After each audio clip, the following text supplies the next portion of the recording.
नमस्कार, मैं हूँ मिश्रा। स्वागत करती हूँ अपने YouTube चैनल में आप सभी का। आज आप सभी के लिए होली गीत लेके आई हूँ कान्हा जी का। कैसा लगेगा कमेंट में ज़रूर बताइएगा।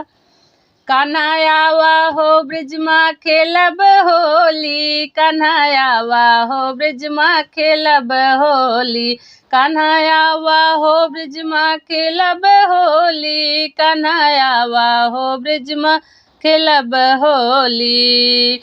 राधा से खेलब हो रुक्मण से खेलब, राधा से खेलब हो रुक्मण से खेलब, गोपिया के साथ खेलब होली, कान्हा आवा हो ब्रज माँ खेलब होली, गोपिया के साथ खेलब होली, कान्हा आवा हो ब्रज माँ खेलब होली, कान्हा आवा हो ब्रज माँ खेलब होली, कान्हा आवा हो ब्रज माँ खेलब होली।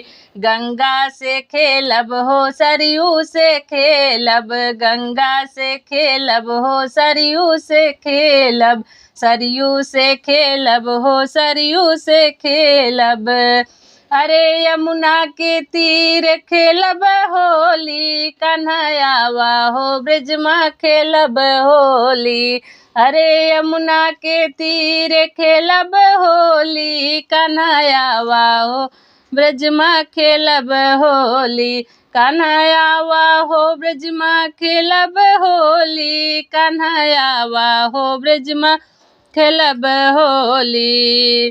गोकुल में खेलब हो वृंदावन में खेलब, गोकुल में खेलब हो वृंदावन में खेलब, बरसाने में मिलके खेलब होली, कान्हा आवा हो ब्रज माँ खेलब होली, बरसाने में मिलके खेलब होली, कान्हा आवा हो ब्रज माँ खेलब होली, कान्हा आवा हो ब्रज माँ खेलब होली, कान्हा आवा हो ब्रज माँ खेलब होली, कान्हा आवा हो ब्रज माँ खेलब होली, कान्हा आवा हो ब्रज माँ खेलब होली।